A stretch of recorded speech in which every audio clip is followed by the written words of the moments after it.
Another track from Eva. You're with Julian on the Brown Note, a very late look at A Quiet Place Part 2, which I only just saw because I forgot it came out. John Krasinski directed A Quiet Place Part 1, and I would have had it in my top 10 films of the year. I think I gave it 8.5 out of 10. Starred Emily Blunt and him as a husband and wife in a post-apocalyptic future, constructed out of elements from many other horror films, including this whole genre of sensory horrors, which involve, someone being deaf or blind, or I've seen a serial killer where someone's blind. There's a Bird Box film as well, where it plays on the human senses. And this time around, the Earth had been invaded by these incredibly violent and vicious aliens that apparently couldn't see but could hear anything at all. So you had to live your life in complete silence. And so the slightest, footsteps could bring these monsters in, and they wildly kill you. So there's a bit at the start of A Quiet Place 1 where one of their children has got stolen some batteries and puts them into a toy, and it creates noise, and he is brutally murdered. And that was nice. And Emily Blunt having a baby and having to remain quiet. It was a stunning film. It was really, really good. Visually very impressive. The monsters were really scary. And it definitely deserved all the plaudits it got. And obviously it was setting itself up for a sequel.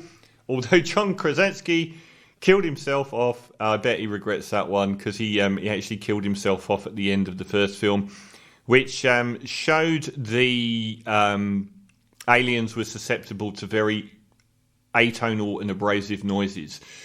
So they worked out that they had some weapon against them when they previously had none. So A Quiet Place 2 kicks off, it very cleverly kicks off, perhaps obviously, but it cleverly kicks off by giving John Krasinski a role, by showing us where the aliens came from. So it shows us the Earth in the first moments of this alien invasion, which was the best idea they could have come up with as well. It gives John back his role, and it gives us a full world with noise and everything that we can see and hear. So we get them going to a baseball game in a small town, and this gradual terror building.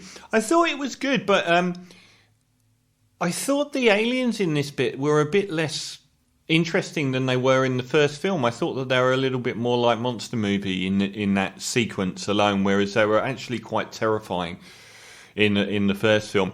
And then we jump forward to Emily Blunt with her two children traversing the post-apocalyptic wilderness in a very sort of a trope that you've seen in numerous, you're coming across dangerous people and other people that might help you. And this time around, we get the addition of a brilliant character. Cillian Murphy plays... Who knew that Cillian Murphy, an actor that just seems to get slightly better each year, would make an excellent Appalachian woodsman with the full beard and everything? And he does. He's lost his whole family to these monsters.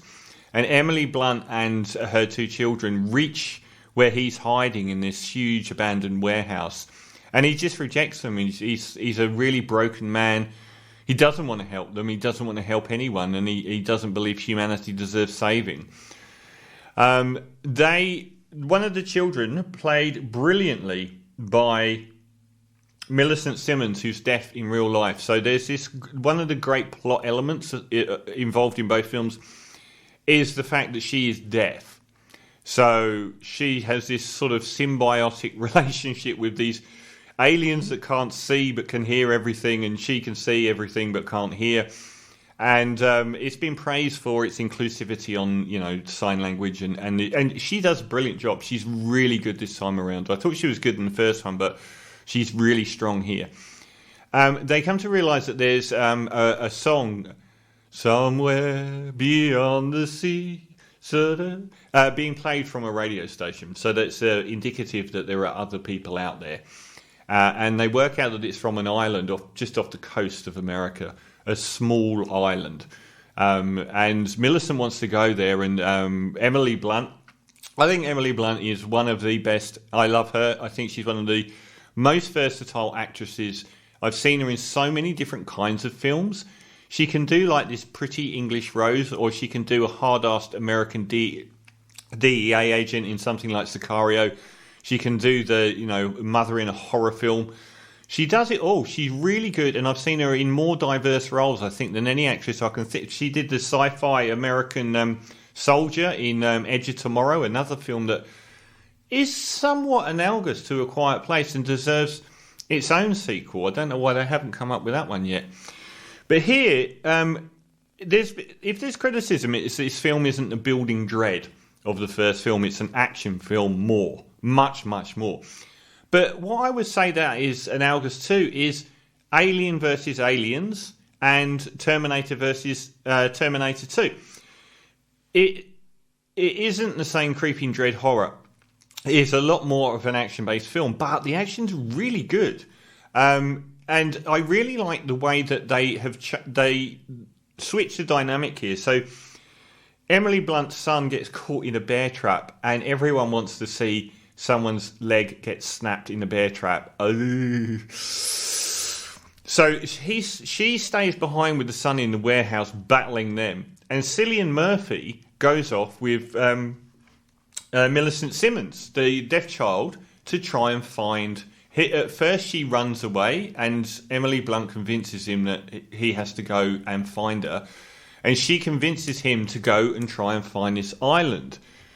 So we get these two dynamics. One's sort of holding fort and fighting off the villains in one place, and the other are on this road trip action adventure movie until they find this population of people. I really like that dynamic of the film. I really like the way it split itself into two halves. I think that some people have complained that it lost what was special about the first film, but I like the fact that it wasn't a repeat of it, and I like the fact and also the fact that it was an obvious setup. It doesn't end. So it's an obvious setup to the third film, which is a criticism, but kind of like Planet of the Apes 2 and many films like that, it doesn't have a resolution. It is an open door to the next one. But I really appreciated that. I thought it was, I really want. I think I think when a film like that has been successful is when you really want to see the next one. And I really wanted to see where this one goes. It had gotten to a very dramatically tense point. So I thought this was great. I thought it was really, really well done. Cillian Murphy continues on in leaps and bounds, and I like the way they broadened it all out, even though it's an action film. So a very solid 8 out of 10 for A Quiet Place 2.